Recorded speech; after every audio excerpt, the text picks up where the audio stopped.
Irmãos, abramos a palavra de Deus na carta de Paulo aos Romanos, capítulo 15.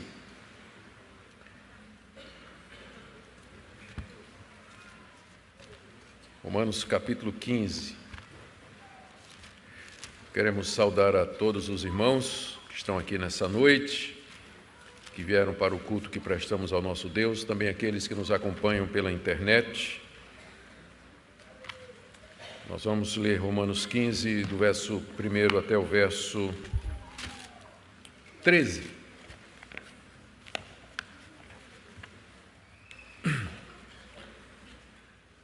Romanos 15, de 1 a 13.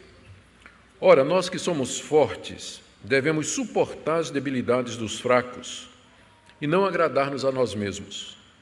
Portanto, cada um de nós agrade ao próximo no que é bom para a edificação. Porque também Cristo não se agradou a si mesmo. Antes, como está escrito, as injúrias dos que te ultrajavam caíram sobre mim. Pois tudo quanto outrora foi escrito, para o nosso ensino foi escrito, a fim de que pela paciência e pela consolação das Escrituras tenhamos esperança. Ora, o Deus da paciência e da consolação vos conceda o mesmo sentir de uns para com os outros, segundo Cristo Jesus, para que concordemente e a uma voz glorifiqueis ao Deus e Pai de nosso Senhor Jesus Cristo. Portanto, acolhei-vos uns aos outros, como também Cristo nos acolheu para a glória de Deus. Digo, pois, que Cristo foi constituído ministro da circuncisão, em prol da verdade de Deus, para confirmar as promessas feitas aos nossos pais, e para que os gentios glorifiquem a Deus por causa da sua misericórdia, como está escrito: por isso eu te glorificarei entre os gentios e cantarei louvores ao teu nome. E também diz: alegrai-vos, ó gentios, com o seu povo. E ainda: louvai ao Senhor, vós todos os gentios, e todos os povos os louvem. Também Isaías diz: haverá raiz de Jessé, aquele que se levanta para governar os gentios. Nele os gentios esperarão. E o Deus da esperança vos encha de todo o gozo e paz no vosso crer, para que sejais ricos de esperança no poder do Espírito Santo. Vamos orar mais uma vez, pedindo a orientação do nosso Deus para a compreensão da sua palavra. Ó Pai, estamos diante da tua revelação escrita e pedimos que teu Espírito Santo nos conduza na sua compreensão e também no seu significado para nós hoje. De que cada um daqueles que aqui veio querendo ouvir a tua voz nessa noite saia revigorado, renovado, instruído, corrigido, consolado, animado a permanecer na fé e te servir de todo o coração. Pedimos que apliques a tua palavra ao nosso coração, em nome de Jesus. Amém. Queridos, nessa parte da carta aos Romanos, o apóstolo Paulo está tratando com um problema de relacionamento que havia na igreja de Roma. Como nós já vimos, Paulo escreve essa carta à igreja de Roma com o objetivo de apresentar o evangelho que ele prega e angariar o apoio dos crentes de Roma para a missão que Paulo tinha no coração, que era pregar o evangelho na Espanha. E Paulo, então, na carta, apresenta no capítulo 1 e no capítulo 15 os seus planos, seus projetos de estar com os romanos e de lá ser enviado para a Espanha, e no miolo ele faz uma exposição da verdade que ele prega, do evangelho que ele ensina.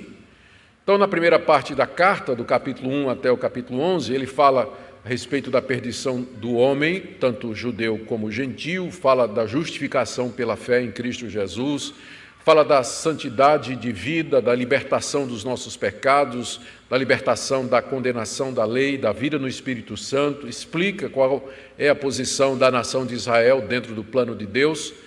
E a partir do capítulo 12 ele trata de questões práticas. Quais são as implicações para a vida cristã de todas essas grandes doutrinas? Paulo estava familiarizado com algumas questões que estavam acontecendo na igreja de Roma, alguns problemas que estavam acontecendo na igreja de Roma. E um deles era exatamente o relacionamento entre judeus convertidos e não judeus convertidos. E o problema basicamente residia no seguinte: muitos judeus em Roma que haviam crido no evangelho, eles tinham dificuldade em abandonar os costumes judaicos que eles praticaram a vida toda. Eles haviam sido ensinados que não podiam comer determinados tipos de comida, que não podiam beber determinadas coisas. e que havia dias durante o ano que eram dias santos, tinha um calendário sagrado que o judeu guardava. Então, mesmo que ele tinha crido em Cristo Jesus, entendido que Cristo era o Messias prometido, por conta do hábito, por conta do costume e talvez até por deficiência na fé, esses judeus não se sentiam livres para comer qualquer tipo de comida, não se sentiam livres para considerar todos os dias iguais e tinham dificuldade em sentar à mesa para comer com pessoas que pensavam diferente deles. E você tinha, por outro lado, convertidos em Roma, que eram romanos, gregos, que haviam crido no Evangelho e que tinham entrado na mesma igreja e que se sentiam absolutamente livres de qualquer restrição da lei de Moisés. Primeiro, eles não eram judeus. E segundo, eles já tinham entendido que em Cristo essas leis haviam passado. Elas tinham um propósito no Antigo Testamento, mas no Novo, com a vinda de Cristo, essas leis perderam a validade e a jurisdição sobre o fiel. A lei agora é a lei de Cristo, é a lei do amor, de viver para a glória de Deus, amando a Deus e ao próximo como a si mesmo. Então, esses irmãos, inclusive havia judeus que também se sentiam agora completamente livres das restrições da lei de Moisés. Tanto esses judeus como os gentios, eles então estavam exercitando a sua liberdade, comendo todo tipo de comida e considerando todos os dias iguais, e aí havia o conflito, havia dificuldade. Imagine uma situação prática, vamos pensar na situação prática, a Igreja de Roma marcou um encontro de casais, e aí o prato principal era feijoada com toucinho de porco. Os gentios, que não eram judeus, não tinha dificuldade nenhuma. Se não comia o porco era porque não gostava, mas não tinha nenhuma proibição teológica, doutrinária, religiosa. Mas os judeus convertidos, eles olhavam para o porco e diziam: esse animal é um animal imundo de acordo com a lei de Moisés, eu não me sinto à vontade para comer isso aí. E aí como é que você ia colocar no mesmo evento pessoas que tinham diferentes cardápios movidos a convicções religiosas? Era uma dificuldade a comunhão na Igreja de Roma. Lembrando que naquela época era prática dos cristãos se reunir com frequência para comerem juntos. E traziam alimentos de casa, compartilhavam entre si. Era uma prática chamada de festa da fraternidade, que durou até o século II. Por conta dos abusos, ela foi proibida, né? Caiu em desuso a partir do século II, mas até lá era comum os cristãos, todo domingo, se reunirem para comer juntos nas casas e traziam alimento de casa, e imagina a confusão que isso iria causar por conta das restrições religiosas que algumas pessoas tinham com relação à comida e também com relação à questão dos dias. Paulo, então, trata desse assunto aqui. Quando ele aborda esse assunto nos capítulos 14 e 15 da Carta aos Romanos, ele chama o grupo de irmãos judeus e gentios que se sentiam livres para comer qualquer tipo de comida sem qualquer restrição, ele chama de fortes. Ou seja, pessoas cuja fé era robusta o suficiente para não se sentir culpado ou com a consciência culpada por comer aquele tipo de comida que antigamente era proibido pela lei de Moisés. Paulo chama essas pessoas de fortes na fé. E aqueles que tinham melindres, que tinham dificuldades, escrúpulos de comer qualquer tipo de comida, Paulo chama de fraco na fé. Ou seja, a fé daquelas pessoas era uma fé defeituosa, era uma fé débil, era uma fé que precisava de reparo, que precisava de ajuda. Então, Paulo trata os dois grupos usando esses nomes. Eu estou explicando isso porque a gente vai encontrar esses dois nomes aqui. Então, é preciso que a gente já saiba do que é que Paulo está tratando.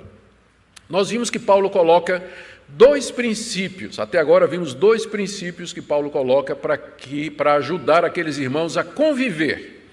No geral, Paulo se dirige aos fortes, porque quem é forte tem mais responsabilidade do que os fracos. Então, ele se dirige aos fortes.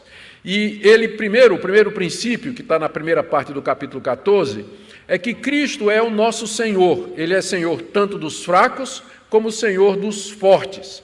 Porque essa questão, como isso ou não como aquilo, não é uma questão essencial para a salvação.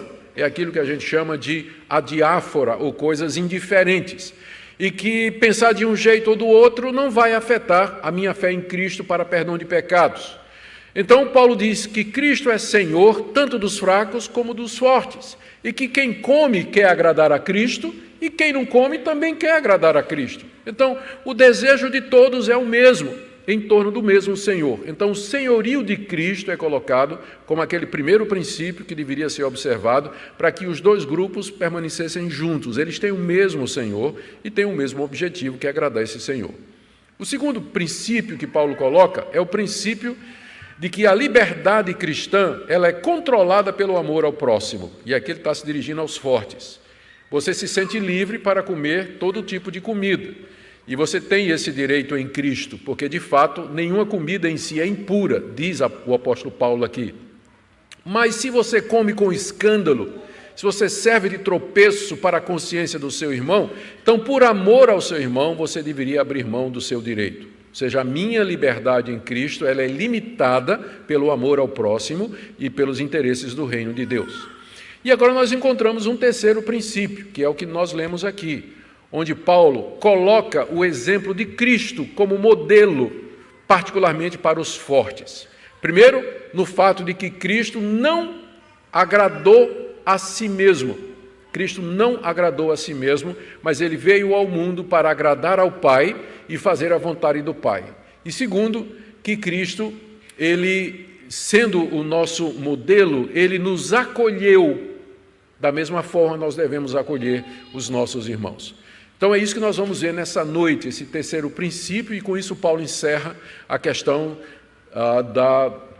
das diferenças de opinião a respeito desse assunto.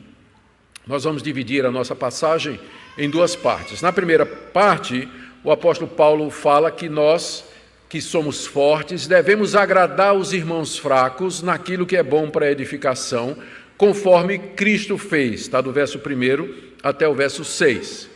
E na segunda parte ele diz que nós, e aí ele está falando para os dois grupos, devemos nos acolher mutuamente, como também Cristo fez.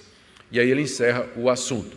É interessante que cada uma dessas partes, ela segue a mesma estrutura. Uma exortação, depois fala do exemplo de Cristo, cita a Escritura e termina com a oração. Então, Paulo estruturou essas duas partes do mesmo jeito, e isso facilita a nossa compreensão. Então, vamos, sem demora mais, para a primeira parte, onde o apóstolo Paulo diz que nós devemos procurar agradar os outros e não a nós mesmos, como também Cristo não se agradou a si mesmo, mas procurou agradar o Pai. Está aí do verso 1 até o verso 6. Ele começa dizendo no verso 1, ora, nós que somos fortes, devemos suportar as debilidades dos fracos e não agradar-nos a nós mesmos. Então, essa exortação que ele faz aqui, ele faz para os fortes, e ele se identifica como forte. No verso 1, nós que somos fortes. Isso é significativo, porque Paulo era um fariseu. Paulo era um judeu zeloso da lei. Ele seguia estritamente todas as observâncias do Antigo Testamento, entre elas aquela dieta, as restrições alimentares que foram mandadas por Deus através de Moisés e que você encontra no livro de Levítico, inclusive a guarda do calendário sagrado, que incluía as 3 grandes festas, Tabernáculo, Páscoa e Pentecostes, e a guarda do sábado e da lua nova. Paulo guardava aquilo estritamente, fazia parte da religião dele. Quando ele conheceu a Jesus Cristo no caminho de Damasco, ele compreendeu que Cristo era a consumação e o cumprimento de toda aquela lei. E agora ele não se sentia mais obrigado a seguir aquelas leis da antiga aliança que tinha a ver com usos e costumes, mas ele se sentia livre para comer de tudo e considerar todos os dias iguais, em vez de seguir aquele calendário sagrado. É claro, o que está em jogo aqui não é o dia de domingo, não é? A questão aqui é se um judeu deveria, por obrigação, continuar a guardar o sábado e outras datas do calendário religioso. Paulo se sentia absolutamente livre para não fazer isso. Então ele se considera forte. E aqui no verso 1, então ele faz um apelo aos demais irmãos da igreja de Roma, que pensam como ele, outros judeus liberados, não é? Vamos chamar assim, que se sentiam completamente livre das peias da lei de Moisés, ele faz essa exortação. Nós devemos suportar as debilidades dos fracos. Os fracos aqui são aqueles irmãos que tinham aquela dificuldade. Paulo diz que nós devemos suportar as debilidades do fraco. Note que, embora Paulo os considera como irmãos, ele considera os fracos como irmãos, mas considera que a fé deles é débil. Isso aqui é um ponto importante. Quando a Bíblia manda que a gente não cause escândalo para o irmão fraco, isso não significa que a gente não pode chegar ou não deve chegar no irmão fraco e dizer, olha, eu não vou comer sarapatel na tua frente, nem bolinho de Cosme e Damião, balinha de Cosme e Damião na tua frente, porque eu sei que tu fica ofendido. Mas eu queria que você estudasse a Bíblia, que você verificasse se esse escrúpulo seu é uma coisa baseada na Bíblia, ou uma questão da prática evangélica brasileira, ou alguma coisa da tua consciência, ou da tua própria experiência, ou psicológico, seja lá o que for, mas verifica se tem fundamento. Então, não é para deixar o fraco quieto, não. Vamos respeitá-lo, mas também nós vamos chegar nele. A palavra suportar aqui, que Paulo usa, significa literalmente carregar, como quem carrega um fardo.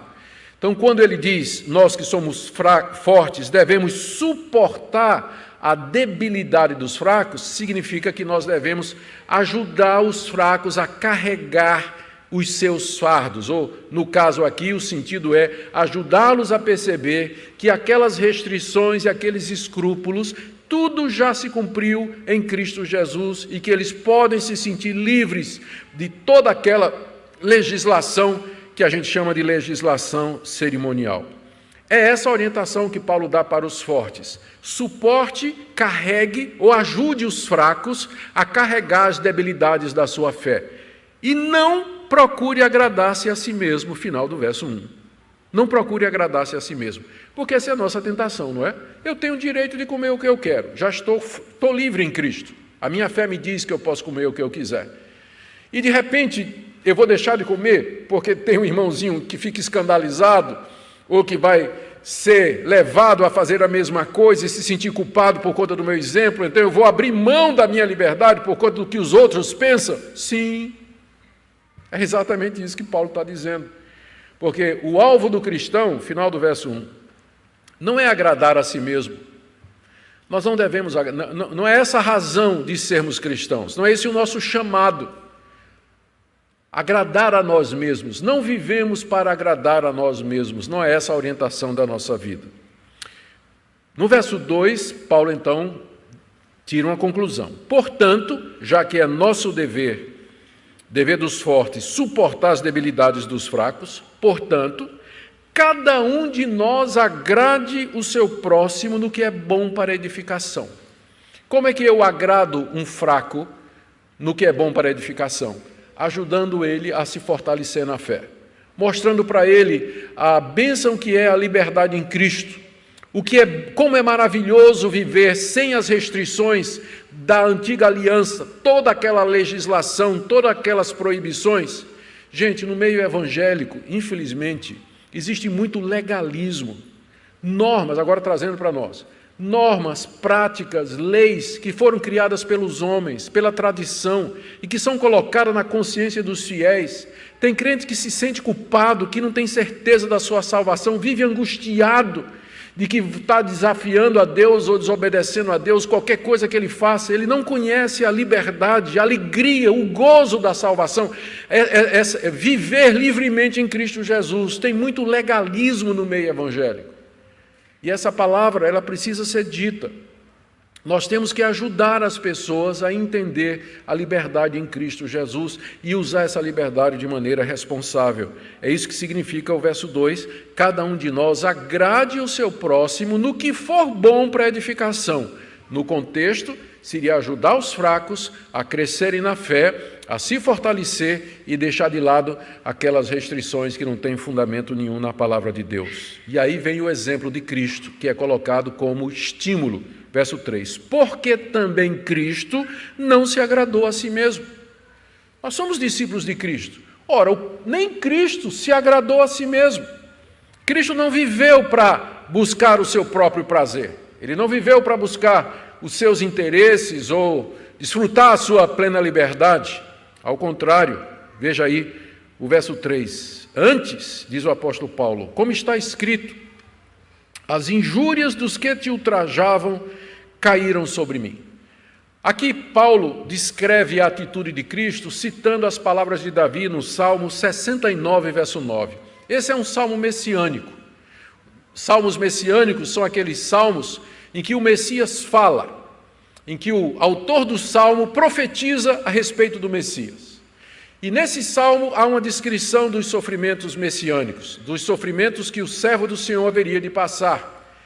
E entre eles está isso aqui, quando ele diz que as injúrias, ó Deus, dos que te injuriavam, os insultos, os xingamentos, todas as palavras e as maldades daqueles que te injuriavam, elas caíram sobre mim. Nesse salmo, o Messias se apresenta como sendo aquele que vai receber sobre ele as injúrias que os homens dirigem a Deus. Ele como que toma o lugar do servo sofredor, daquele que vai sofrer pela culpa da humanidade e pelos pecados da humanidade.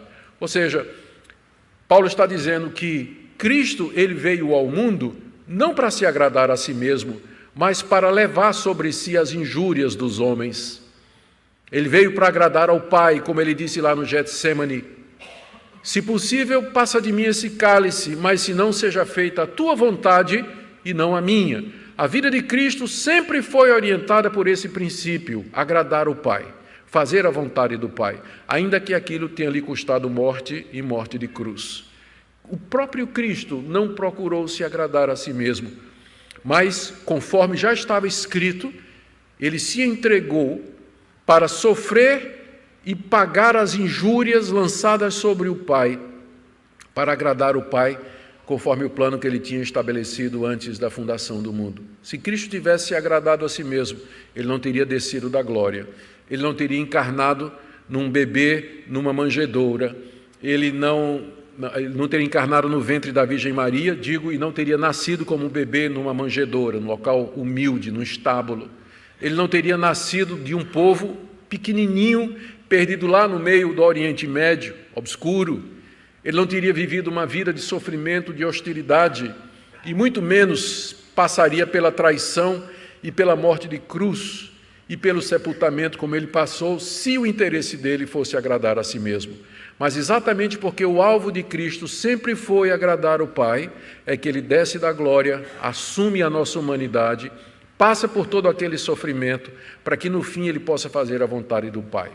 O argumento de Paulo é exatamente esse, verso 3. Também Cristo não se agradou a si mesmo, não se agradou a si mesmo, assim também vocês. Vocês não devem buscar agradar a si mesmo, mas buscar o interesse de Deus e o bem do próximo acima do seu próprio interesse. No verso 4, o apóstolo Paulo explica que isso que a Bíblia diz a respeito de Cristo não é só sobre o Messias, porque alguém poderia dizer, tudo bem, não é isso de agradar ao Pai a ponto de abrir mão da sua glória e de sofrer, isso é coisa para o Messias. Não, diz o apóstolo Paulo, tudo o que outrora foi escrito, para o nosso ensino foi escrito, a fim de que pela paciência e pela consolação das Escrituras tenhamos esperança. Aquele versículo do Salmo 69, diz o apóstolo Paulo, não se aplica somente ao Messias não, porque tudo o que está escrito no Antigo Testamento foi escrito para o nosso ensino. Ou seja, aquilo que se diz de Cristo também é dito dos seus discípulos. Foi para o nosso ensino que Davi escreveu o que escreveu, para que nós também tivéssemos a mesma atitude de Cristo, para que nós também procurássemos agradar o Pai em todas as coisas e não buscar o nosso interesse. Aqui Paulo declara qual foi o propósito de Deus em nos dar a sua revelação por escrito. Com que objetivo Deus nos deu esse livro? Para que é que Ele nos deu esse livro? A resposta está aqui. Primeiro foi para o nosso ensino. É através desse livro que Deus nos ensina. Ele nos instrui nos seus caminhos, Ele revela a sua vontade, Ele diz o que é que nós devemos fazer, Ele se apresenta e diz aquilo que Ele nos oferece gratuitamente em Cristo Jesus. É através das Escrituras que Deus nos ensina. E dessa forma, nós aprendemos paciência, somos consolados e temos esperança, que são as três coisas que Paulo menciona aqui. Aprendemos a paciência, somos consolados e temos esperança. Nesse versículo nós encontramos base para uma das doutrinas mais queridas da Reforma Protestante, sola Scriptura. É através da Bíblia e da Bíblia somente que Deus nos ensina, nos consola e nos enche de esperança, porque tudo o que foi escrito com essa finalidade. Essa é a maneira que Deus escolheu e determinou para edificar a sua igreja pelo ensino que vem das Escrituras. Por isso que é importante o estudo da Palavra de Deus, por isso que é importante estarmos juntos para ouvir a Palavra de Deus, por isso que é importante você ler a sua Bíblia, você meditar na sua Bíblia, você estudá-la acuradamente, com rigor, porque é através dela que Deus consola, Deus dá paciência e Deus enche de esperança. Então, não pense que o que está escrito foi só com relação a Cristo. Não, diz o apóstolo Paulo, tudo o que foi escrito foi para o nosso ensino. Se aplica a nós também esse princípio. Depois de dizer isso, então, Paulo ora pelos romanos. Está aí do verso 5 ao verso 6. Ora, o Deus da paciência e da consolação vos conceda o mesmo sentir de uns para com os outros, segundo Cristo Jesus, para que concordemente a uma voz glorifiqueis ao Deus e Pai de nosso Senhor Jesus Cristo. Nessa oração que Paulo aqui faz pelos romanos, ele se dirige a Deus como sendo o Deus da paciência e da consolação. Não é sem razão, porque no verso anterior ele disse que pela Bíblia Deus nos dá paciência e nos dá consolação. E então agora no verso 5 ele se refere a Deus como sendo aquele Deus que concede estas duas coisas. Aquilo que Deus promete, Ele dá através dos meios que Ele estabeleceu.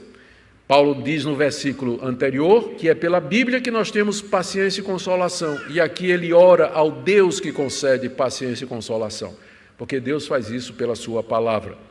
Ele pede que Deus conceda o mesmo sentir de uns para com os outros em Cristo Jesus. Ele está pedindo que Deus dê aos fortes e aos fracos o mesmo sentimento de uns para com os outros. Paulo não está pedindo que eles pensem igual, o que seria, na verdade, um erro. Não tem como todo mundo na igreja pensar igual sobre essas coisas. A gente tem que pensar igual nas grandes doutrinas da graça. Depravação total, salvação somente em Cristo, autoridade da Escritura, Deus Trino, o único Deus verdadeiro, ressurreição de Cristo de entre os mortos, sua segunda vinda, céu e inferno, nisso nós temos que concordar. Mas tem muito mais na vida cristã do que somente isso, como por exemplo essa questão aqui. E com certeza nunca haverá unanimidade na igreja em todas as questões. Paulo não está pedindo que a gente seja como um soldadinho de chumbo, né? Com o mesmo pensamento, igual. Ele não está pedindo isso, mas ele está pedindo que a gente tenha o mesmo ânimo em relação uns aos outros, de acolhimento, de compreensão, de não entrar em discussão, não comprar briga, não nos separarmos dos nossos irmãos por questões que não são essenciais à fé, que não pertencem à natureza essencial do cristianismo. Como eu já disse quando comecei essa série aqui, essa parte, eu disse que se você der uma olhada na história da igreja e for ver as divisões que houve na cristandade nos seus 2000 anos, boa parte das divisões era por conta de questão secundária. Os crentes brigam e vão embora porque discordam se o pastor tinha que usar paletó e gravata ou podia pregar de calça jeans e camisa social. O pau quebra, não concorda e vão embora. Aí sai a igreja presbiteriana da calça jeans e igreja presbiteriana do paletó e gravata. A história está cheia, claro que eu estou exagerando, né, ironizando um pouco, mas a história está cheia de exemplos assim. Está cheia de exemplos assim. Então, Paulo ora para que Deus conceda o mesmo sentimento de uns para com os outros, fortes, sentindo pelos fracos, a mesma coisa que os fracos sentem pelos fortes, amor em Cristo, aceitação e respeito, em vez de briga e racha por conta dessas coisas que Paulo considera absolutamente secundárias. Ele pede isso no verso 5, para que, verso 6, concordemente e a uma voz, glorifiqueis ao Deus e Pai de nosso Senhor Jesus Cristo. Concordemente e a uma só voz, lembra coral, não é? Não é isso que o coral faz? Então é como se ele dissesse que Deus dê a vocês o mesmo sentimento a ponto de que vocês sejam capazes de fazer um coral e cantar a mesma música juntos. A uma voz e concordemente vocês glorifiquem ao nosso Deus que está nos céus. Eu sei que se a gente pegar o exemplo do coral, nem todo mundo no coral pensa igual nessas questões, mas eles cantam a mesma música. E eles oram e pedem a Deus para que Deus seja glorificado através da voz que eles vão elevar em gratidão e adoração a Deus diante do culto. É isso que Paulo está pedindo, que a igreja seja unânime, que a igreja tenha o mesmo sentimento, que haja unidade entre os irmãos, que não haja discussão e briga nessas questões que são absolutamente secundárias. Essa é a primeira parte. Na segunda parte, segunda exortação, nessa primeira parte, a exortação foi: não se agrade a si mesmo, como também Cristo não se agradou, mas agrade o seu irmão procurando aquilo que é bom para a edificação dele. Na segunda parte, Paulo está dizendo a mesma coisa com outras palavras, só que agora a exortação é para que nós nos acolhamos uns aos outros. Verso 7. Portanto, à luz de tudo que ele falou, acolhei-vos uns aos outros, como também Cristo nos acolheu para a glória de Deus. Mais uma vez ele usa o exemplo de Cristo depois de dar uma exortação. Acolher significa, no contexto, você receber o outro, o fraco receber o forte e o forte receber o fraco, sem discutir opinião. Dar as boas-vindas, abraçar como irmão, ter amor e expressar esse amor através da união, do sentar juntos, de comer juntos. É isso que Paulo faz, que ele quer que a igreja faça, que a igreja se acolha uns aos outros, que os membros da igreja se acolham mutuamente. Que não aconteça isso de um dizer assim, a gente pensa diferente nesse assunto, eu não vou te receber lá em casa, não quero nem, se você estiver numa reunião da igreja onde tem uma comida, eu não vou, não. Acolhimento, que a igreja seja uma igreja onde os membros se recebam, apesar de diferentes opiniões nessas questões secundárias. E mais uma vez ele coloca o exemplo de Cristo. Ele diz no verso 7, como também Cristo nos acolheu para a glória de Deus. O Senhor Jesus nos acolheu, sendo Ele o irmão forte e nós os irmãos fracos. Ele nos acolheu como seus irmãos. Ele morreu por nós, Ele deu sua vida por nós, de forma que nós podemos e somos acolhidos na família de Deus como irmãos do nosso Senhor Jesus Cristo. Então, essa mesma atitude de acolhimento que Cristo teve conosco, pecadores, indignos e merecedores de qualquer favor, é a que Paulo pede que a igreja tenha entre os seus membros. Acolham uns aos outros como Cristo também acolheu cada um de vocês na família de Deus. Em seguida, no verso 8, Paulo como que traz um consolo para os judeus. Porque os fracos eram geralmente compostos de judeus que ainda tinham dificuldades com a lei de Moisés. Olha o que Paulo diz no verso 8. Eu digo, pois, que Cristo foi constituído ministro da circuncisão em prol da verdade de Deus para confirmar as promessas feitas aos nossos pais. É como se Paulo pudesse imaginar que os judeus lá em Roma, quando lesse isso aqui, dissesse, Paulo, mas você está tratando nós que somos judeus e que temos a revelação de Deus, o pacto que foi feito conosco, as promessas que Deus fez ao nosso ancestral Abraão, as promessas que ele fez ao nosso ancestral Davi, o Senhor está tratando a gente no mesmo nível desses pagãos, desses povos idólatras, que agora que conheceram a verdade, se converteram a Jesus Cristo. Paulo disse, Cristo, primeiramente, ele foi ministro da circuncisão, ou seja, a palavra ministro aqui no grego é diácono. Diácono é aquele que serve. Cristo ele veio primeiro para servir os judeus. É como que para dar um consolo para os judeus. E Cristo veio primeiro para os judeus em prol da verdade de Deus, para confirmar as promessas feitas aos nossos pais. Ou seja, de fato, Cristo primeiramente ele veio servir a salvação aos judeus, os da circuncisão, como se fosse diácono que serve, para confirmar que as promessas de Deus eram verdadeiras. Tudo que ele prometeu a Abraão, Isaque e Jacó se cumpre em Jesus Cristo. Então, Cristo primeiro acolhe os judeus, né? Ele está dizendo isso para evitar que o judeu fique meio que dizendo, não é justo, Paulo, isso que você está dizendo. Ele diz, não, Cristo, na verdade, ele veio primeiro para servir a vocês. E também, verso 9, aqui vem, para que os gentios glorifiquem a Deus por causa da sua misericórdia. Cristo não somente acolheu os judeus primeiro, mas também acolheu os gentios, para que os gentios glorifiquem a Deus pela misericórdia. Que misericórdia era essa? Deus não tinha nenhuma aliança com o Brasil, com o brasileiro. A aliança de Deus foi com a nação de Israel. Nós somos estranhos à aliança de Deus. Nós não fazemos parte da semente de Abraão. Entretanto, Deus, na sua misericórdia, e através da incredulidade e a queda dos judeus, Ele trouxe os gentios para dentro da sua aliança, para dentro do seu povo. Paulo tinha tratado disso no capítulo 11, leia em casa depois o capítulo 11 de Romanos, onde Paulo fala da misericórdia que Deus estendeu aos gentios, trazendo-os, enxertando-os como galhos de oliveira brava na oliveira original, no lugar dos judeus que foram quebrados por conta da incredulidade. Então, veja o raciocínio de Paulo. Se acolham uns aos outros, porque Cristo primeiro acolheu vocês, judeus, e acolheu vocês, gentios, também, para que vocês glorifiquem a Deus pela sua misericórdia.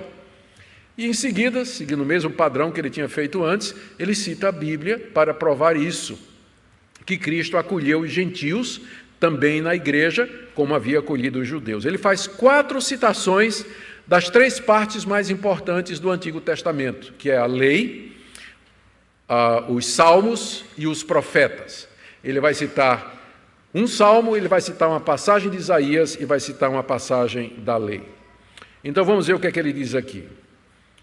Final do verso 9, depois de dizer que os gentios glorifiquem a Deus por causa da sua misericórdia, ele diz como está escrito. Toda vez que Paulo diz como está escrito, ele vai agora introduzir a prova bíblica do que ele acabou de dizer. Então, como está escrito? Aí a primeira citação é do livro dos Salmos 18, verso 40. Por isso eu te glorificarei entre os gentios e cantarei louvores ao teu nome. Aqui o Messias se dirige a Deus, dizendo que ele haveria de cantar os louvores de Deus no meio dos povos que não era a nação de Israel, já profetizando que um dia os gentios haveriam de se converter. A segunda citação é de Deuteronômio 32, 43, é o hino de Moisés, depois da vitória sobre Faraó e quando atravessa o Mar Vermelho. Nesse hino maravilhoso, Moisés diz assim, alegrai-vos, ó gentios, com o seu povo, já profetizando que um dia os não-judeus, que são os gentios, haveriam de se alegrar com o povo de Deus. E ainda, verso 11, agora a citação é do Salmo 117, louvai ao Senhor, vós todos os gentios e todos os povos te louvem. É mais uma citação messiânica dos Salmos, já pré-anunciando que os gentios também fariam parte do povo de Deus e que louvariam o nome do Senhor. E finalmente ele cita Isaías, capítulo 11, verso 10, quando Isaías diz, haverá a raiz de Jessé, aquele que se levanta para governar os gentios, e nele os gentios esperarão. Paulo então fecha agora o seu argumento. O que ele está dizendo aqui é, irmãos judeus e gentios, fracos e fortes, se acolham uns aos outros, porque Cristo não somente veio acolher os judeus, como ele tinha prometido aos pais da nação judaica, mas ele também veio para acolher os gentios, aqueles que não têm essas restrições, como está escrito. E aí ele cita várias passagens do Antigo Testamento para provar o que ele está dizendo. E ele termina com uma oração, igualzinho ao que tinha feito na primeira parte, verso 13. E o Deus da esperança vos encha de todo gozo e paz no vosso crer, para que sejais ricos de esperança no poder do Espírito Santo. Ele não somente é o Deus de consolação e Deus da paciência, como Paulo cita na primeira oração, mas ele é também o Deus de toda a esperança, como Paulo cita aqui na sua segunda oração. E ele pede que esse Deus os encha de esperança. A esperança aqui é a certeza expectante, é a certeza que espera que Deus cumpra as suas promessas. E Paulo sempre, quando fala de esperança, aponta para a vinda do Senhor Jesus Cristo como sendo a consumação de tudo aquilo que o Pai prometeu que haveria nos dar. E como nós precisamos dessa esperança? Vivemos num mundo desiludido, onde as pessoas não têm rumo, não têm razão de viver, não têm perspectiva, não têm resposta para as questões, grandes questões existenciais da sua vida. Mas o cristão é alguém que é cheio de esperança, e essa esperança é dada por Deus. E ele faz isso, diz aqui o texto, mediante o nosso crer. À medida que nós cremos no Senhor Jesus, cremos na palavra de Deus, vivemos esta palavra, esse Deus da esperança nos enche de esperança para que possamos ser ricos pelo poder do Espírito Santo, dessa virtude que é tão necessária para dias infelizes como esses que nós vivemos. Eu quero concluir, queridos, com algumas aplicações para nós. O que é que nós podemos aprender aqui? Em primeiro lugar, embora Paulo coloque esses escrúpulos de não comer determinadas coisas como sendo não matéria de fé, mas questões indiferentes, contudo, ele considera estas coisas como sendo debilidades. E aqui, mais uma vez, eu digo, embora a gente tenha que respeitar a consciência dos fracos, nós não podemos deixar a consciência do fraco ditar a ética da igreja, senão a gente vai virar uma seita. Não podemos deixar a consciência dos fracos ditar a ética da igreja, senão nós vamos virar uma seita e vamos perder a nossa liberdade em Cristo Jesus, pela qual os apóstolos e mártires tão duramente batalharam e pela qual morreram também. Nós devemos suportar, agradar e acolher esses irmãos, mas devemos também ajudá-los a amadurecer na fé, para que eles próprios desfrutem da liberdade que há em Cristo Jesus. Segunda coisa que nós aprendemos desse texto é a importância das Escrituras. Elas foram dadas por Deus para que nós fôssemos instruídos, ensinados e edificados, e que, portanto, é nosso dever estudar essa revelação, fazer dela o centro da nossa vida, guiar-nos por ela, amá-la, estudá-la, memorizá-la, decorá-la, tomar decisões com base nela. Terceira coisa que nós aprendemos aqui é que o Senhor Jesus Cristo, ele é apresentado na Bíblia não somente como o nosso Salvador, mas também como exemplo e modelo de como nós devemos agradar o Pai. Há um sentido em que nós não podemos imitar a Jesus, porque a religião de Jesus não era a mesma nossa. Jesus não era cristão, ao contrário do que muita gente pensa, não é? Um cristão, Jesus não tinha pecados para confessar, Jesus não tinha consciência de culpa, Jesus não precisava de um mediador, então a religião de Jesus não era cristianismo, era a religião lá do paraíso, da perfeição, antes da queda. Então, nesse sentido, nós não podemos imitar a Jesus, mas nós podemos imitá-lo na sua humanidade, em que ele se submeteu à vontade do Pai. Ele viveu para a glória de Deus, ele viveu para agradar ao Pai. Nesse sentido, a Bíblia o coloca como modelo para nós. Ele não somente é o nosso Salvador, mas ele também é o nosso exemplo, no que consiste em agradar ao Pai e viver para a glória do Pai. Terceira lição que eu queria trazer para nós, na verdade agora são mais aplicações. Eu queria trazer uma aplicação, em primeiro lugar, para aqueles que estão aqui nessa noite e que têm restrições de consciência de comer determinadas comidas e consideram que é pecado comer aquelas coisas que a lei de Moisés proibia, falando claramente, sangue, porco e algumas outras coisas. Eu queria nessa noite desafiar você a que você examinasse as Escrituras mais claramente e que você verificasse se essa dificuldade que você tem é realmente que você está quebrando a lei de Deus ou se é uma questão extremamente pessoal. Porque é muito difícil você carregar restrições e dificuldades que não têm origem na palavra, limites que não foram originados na palavra de Deus, mas que é fruto de tradição humana ou de um ensino errado, de uma perspectiva errada a respeito das Escrituras Sagradas. Eu queria que você examinasse isso aqui. Mas também do mesmo lado, eu quero falar para você que se sente à vontade. A pergunta é se o seu alvo na vida é desfrutar de toda a liberdade que Cristo lhe dá, ou se você pensa em ajudar o seu próximo, especialmente aqueles que têm dificuldade e que poderiam ficar escandalizados ou tropeçar por conta do seu exemplo. Eu digo isso porque, às vezes, entre os próprios cristãos, em nome da liberdade, nós tomamos certas medidas ou fazemos certas coisas que acabam não edificando a igreja.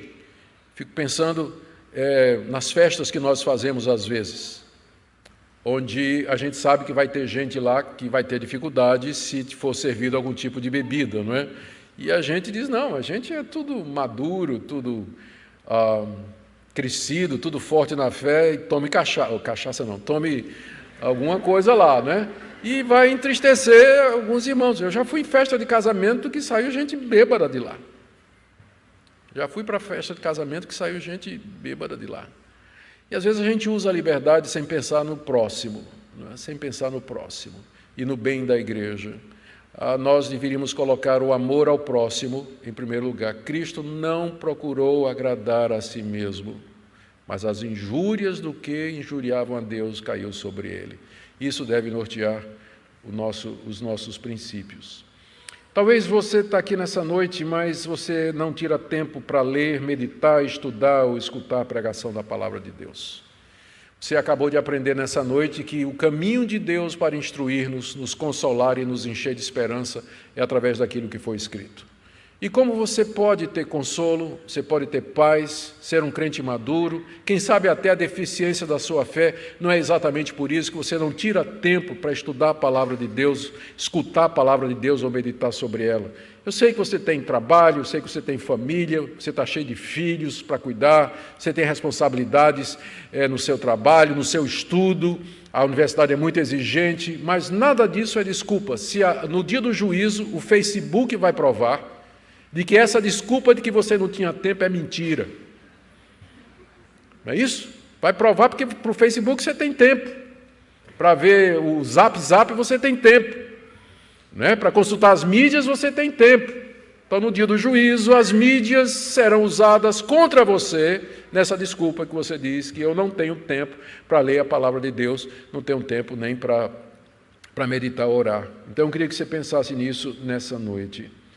E, finalmente, queridos, acolhamos-nos uns aos outros, como Cristo nos acolheu. Sejamos uma igreja que ama, que recebe, que foca no que é essencial, que não abre mão das grandes doutrinas da graça que estão expressas na nossa confissão de fé, mas que, ao mesmo tempo, é tolerante, acolhedora daqueles que divergem em matérias que são consideradas indiferentes ou secundárias para a vida cristã. Oremos. Deus querido, nós queremos pedir que Tu nos conceda o mesmo Espírito que havia no Teu Filho Jesus e que o exemplo dele guie a nossa vida quando tratarmos dessas questões. Pedimos que o Senhor nos dê acolhimento, um coração acolhedor, que sejamos uma igreja que recebe bem, uma igreja que abraça mesmo aqueles que pensam diferentes nesses assuntos secundários. Dá-nos firmeza nas grandes doutrinas que o Senhor nos revelou na Escritura, mas também compaixão e misericórdia naquelas, ó Deus, que o Senhor deixou à nossa própria consciência. Pedimos que o Senhor nos ajude e nos oriente, em nome de Jesus. Amém.